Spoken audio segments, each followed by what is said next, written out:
Olá, tudo bem? Vamos estudar a Declaração de Direitos do Homem e do Cidadão da Revolução Francesa de 1789. Esse é um documento fundamental para o estudo dos direitos humanos ainda hoje. Eu sou o professor Leandro Cordioli, leciono as disciplinas de Introdução e Filosofia no curso de Direito e estou desenvolvendo uma série de videoaulas em que abordo os principais textos da história dos direitos humanos. Não esqueça de assinar o canal para ficar atualizado com as novas postagens e demais videoaulas que eu devo disponibilizar. Eu separei essa videoaula sobre a Declaração de Direitos do Homem e do Cidadão em 3 vídeos distintos. O primeiro vídeo, que contempla o contexto histórico e o preâmbulo da declaração, já foi postado. Também já foi postado o segundo vídeo, que contempla o texto composto pelos artigos 1º até o artigo 8º. Esta é a terceira videoaula e irá englobar os artigos que se encontram no trecho do artigo 9º até o artigo 17º. Vejamos então esse trecho que começa. O artigo 9º diz o seguinte: todo acusado é considerado inocente até ser declarado culpado. Então, a Declaração dos Direitos do Homem e do Cidadão prevê também uma presunção de inocência. Até a pessoa ser declarada culpada, ela é considerada inocente, assim como, por exemplo, a Constituição brasileira em seu artigo 5º, em seus incisos, né? E diz o seguinte: e se julgar indispensável prendê-lo, todo o rigor desnecessário à guarda da sua pessoa deverá ser severamente reprimido pela lei. Então, o próprio direito brasileiro, inclusive na súmula vinculante que diz respeito ao uso das algemas, pune o rigor excessivo na prisão exercido pelos agentes do Estado. Então, também na Declaração dos Direitos do Homem e do Cidadão já previa que, se no caso houver a necessidade e houver previsão legal para a prisão de alguém, o rigor excessivo, ele certamente deveria ser reprimido também e deveria ser evitado pelos agentes públicos. Diz o artigo 10º: ninguém pode ser molestado por suas opiniões, incluindo opiniões religiosas, desde que sua manifestação não perturbe a ordem pública estabelecida pela lei. Então, aqui há 2 liberdades que são escritas no artigo e declaradas no artigo 10. A liberdade religiosa e a liberdade de opinião. Então, essas são liberdades também fundamentais, não só ir e vir é liberdade, mas poder expressar a sua opinião e fazer crítica política e crítica ao governo, assim como a Declaração também Universal dos Direitos Humanos vai prever, né? E como já a declaração, a Magna Carta, a antiga Magna Carta do século XIII, lá da Inglaterra, também já previa essa questão da liberdade religiosa. Mas isso é assunto para outra aula, e há algumas distinções aqui que devem ser melhor estudadas quando a gente vê e fizer um estudo da Magna Carta. Bom, o artigo 11 diz o seguinte: a livre comunicação das ideias e das opiniões é um dos direitos mais preciosos do homem. Todo cidadão deve e pode, portanto, falar, escrever e imprimir livremente, respondendo, todavia, pelos abusos desta liberdade nos termos previstos da lei. Então, a Declaração dos Direitos do Homem e do Cidadão considera como um direito extremamente precioso esse de liberdade de opinião. Porém, o abuso dessa liberdade de opinião, ele deve ser reprimido. Vemos aqui também a liberdade de imprensa e liberdade de opinião. Por exemplo, inclusive hoje, nos dias de hoje, né, a liberdade de opinião nas redes sociais, quantos males pode trazer para a nossa sociedade. Assim como é um risco e há limites para a liberdade de opinião, nem toda opinião a gente deve postar numa rede social, né? Algumas a gente deve guardar para nós mesmos, né? Mas porque algumas são simplesmente no sentido de agredir as outras pessoas, né? E num sentido destrutivo. Essas opiniões não merecem ser expostas, né? E o abuso no exercício dessa liberdade de opinião, A Declaração dos Direitos do Homem e do Cidadão considera que é também violador dos direitos naturais.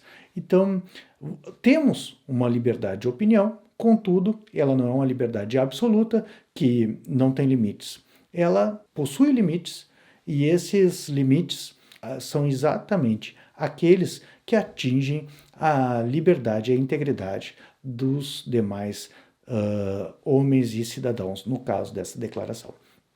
O artigo 12 diz o seguinte: a garantia dos direitos do homem e do cidadão necessita de uma força pública. Então, essa declaração ela prevê exatamente que existem cidadãos, existem homens que têm direitos naturais, mas que eles estão vivendo numa comunidade política, numa comunidade cívica, e devem conviver harmonicamente entre si. Eles são livres, mas essa liberdade deles possui limites, na medida em que eles não podem agredir os demais com quem convivem, e a lei fixa esses limites, né? Só que o mero fixar desses limites não é suficiente. É necessário que haja uma força pública para que, quando esses limites sejam transgredidos, seja mesmo com o uso da força, eles sejam recolocados no devido lugar onde eles deveriam se encontrar. Então, isso faz remissão, por exemplo, à ideia da justiça. Não basta para a justiça representada naquela estátua que nós conhecemos, que numa mão ela possui a balança e na outra mão a espada, não basta que ela tenha a balança, que é a igualdade, mas ela, quando necessário, deve usar a espada para garantir a igualdade. A justiça ou uma declaração de direitos como essa, sem a espada, ou uma comunidade política sem espada para garantir a justiça, ela é impotência. E aí a violência pode prosperar também numa comunidade. Dando seguimento à leitura, ao estudo desse artigo, diz o seguinte: essa força é, pois, instituída para a fruição por todos e não para a utilidade particular daqueles a quem é confiada. Então, a força pública, ela não é para ser utilizada para os fins particulares de alguém, mas ela é para ser utilizada para a utilidade comum de toda a sociedade. Tá? Diz o artigo 13. Para a manutenção da força pública e para as despesas de administração, é indispensável uma contribuição comum que deve ser dividida entre os cidadãos de acordo com as suas possibilidades. Então, não apenas direitos, mas também deveres, que é, no caso, um dever cívico de contribuir para as despesas comuns da comunidade política, são escritos nessa Declaração de Direitos do Homem e do Cidadão. Contudo, aqui, se você prestar atenção, né, nesse artigo, você vai ver que há um dever de contribuir, contudo, há também um direito aqui de contribuir na medida das tuas possibilidades, não além das tuas possibilidades. Então, ao mesmo tempo que institui um dever natural de contribuir para as despesas públicas, institui também um limite natural para essa contribuição, que é de acordo com as tuas possibilidades. Aquele que pode mais contribui com mais, aquele que pode menos contribui com menos. Diz o artigo 14 da Declaração dos Direitos do Homem e do Cidadão: todos os cidadãos têm direito de verificar por si ou pelos seus representantes da necessidade da contribuição pública, de consenti-la livremente, de observar o seu emprego e de lhe fixar a repartição, a coleta, a cobrança e a duração. Então, posso delimitar dois grandes blocos de direitos que o primeiro é um direito de efetivamente ver se é necessária aquela contribuição ou aquele valor para a contribuição naquele montante, né? A arrecadação que está sendo feita é excessiva ou, de fato, é esse valor que deve ser arrecadado. E segundo, um grupo de direitos que diz respeito à fiscalização da aplicação e da coleta desses recursos para as despesas públicas. Diz o artigo 15º. A sociedade tem o direito de pedir contas a todo agente público pela sua administração.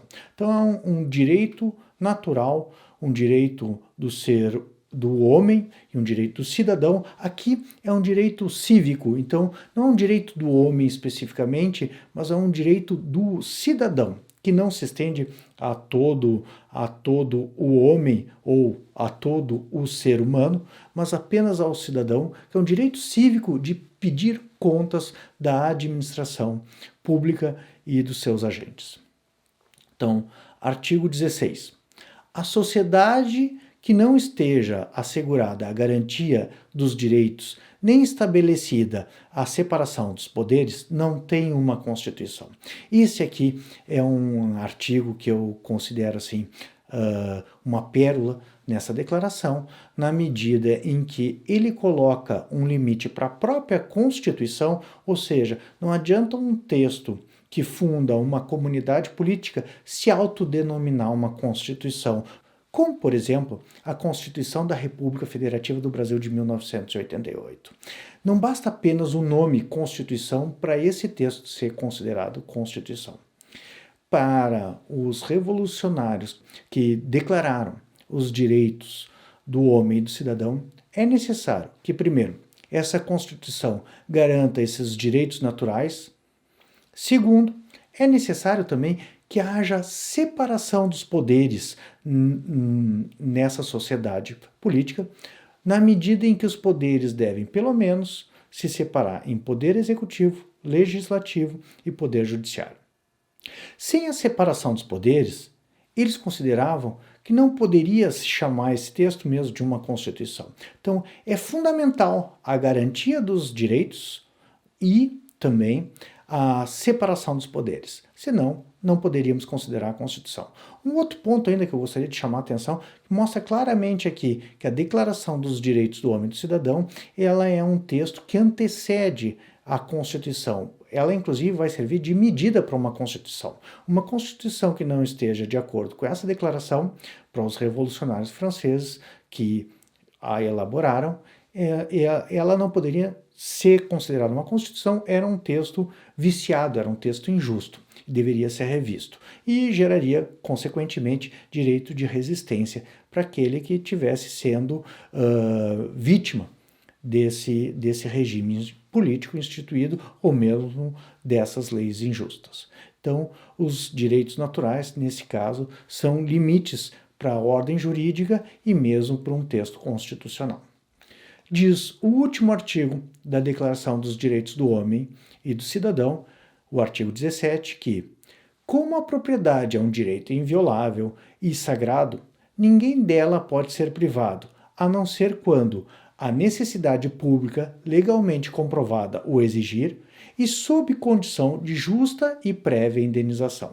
Com isso, encerramos o nosso estudo do texto da Declaração Francesa de Direitos do Homem e do Cidadão de 1789.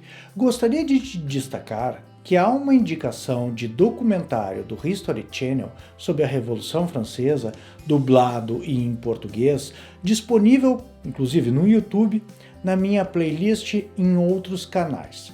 Nele há um bom resumo da história da Revolução Francesa, de seus principais personagens políticos e do contexto social em que se desenvolveu a Declaração de Direitos do Homem e do Cidadão da França.